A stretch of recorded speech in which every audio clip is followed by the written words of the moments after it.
We didn't have it all night. You guys saw it. We didn't have it. You know, and that's. I'm not just saying that. I mean, all my years in the NBA, some nights you have it, some nights you don't. Unfortunately, this was a night in college where we just didn't have it, and it's disappointing. We're all a little frustrated. At the same time, I don't want to take away from what this team did this year. I mean, nobody should. Nobody should take away from what these guys did. I mean, look at it. The foul trouble tonight. It's who we are. We got 7 guys. That's it. If this is Nicola's last game in a USC uniform, what do you take away from it? If this is Nicola's last game, what do I take away from it?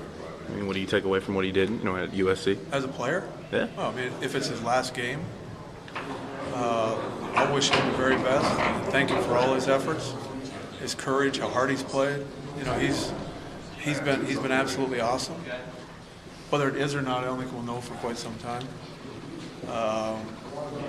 But that's a decision he and his parents will make, and whatever decision he makes, I will support 100% because he has done nothing but great things for us for the 2 years I've coached him. Are you going to be back next year? Are you going to be back at USC next year? Do you know something I don't? No. Well, I've seen smatterings of reports on the internet that maybe you were interested in Oklahoma. I don't talk about other jobs. I've got a great job. I'm happy where I'm at. I never talk about other jobs. I've seen smatterings on the internet about some of the most unbelievable things I could ever imagine in the last week. You know? I want to be at USC for a long time. Is it frustrating all the energy you guys expended the last month to get here? It is. And then to kind of lay an egg on the... It is.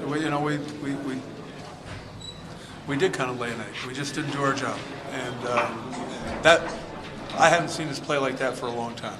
And unfortunately, it happened here on a stage that it's a one-and-done stage. You don't get a second chance. There's no do-over in the NCAA tournament.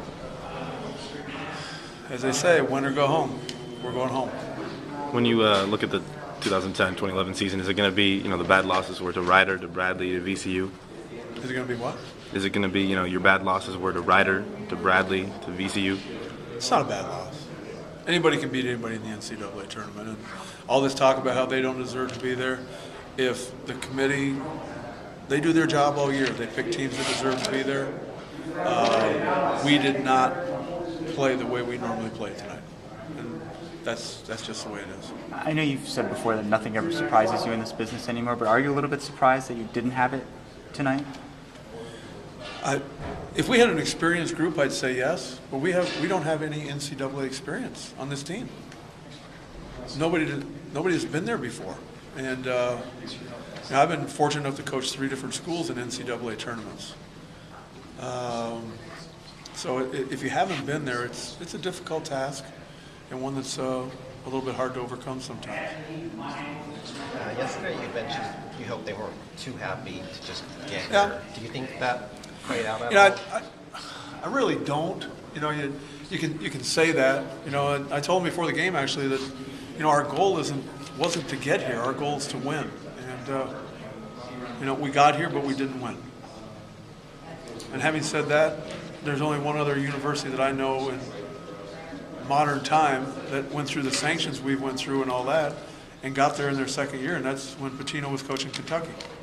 His second year, I believe, I'd have to look back on it, but you just look around at Indiana and Baylor and Georgia and all these schools, how long it took them to get back. Our guys have a lot to be proud of. We're not proud of our performance tonight.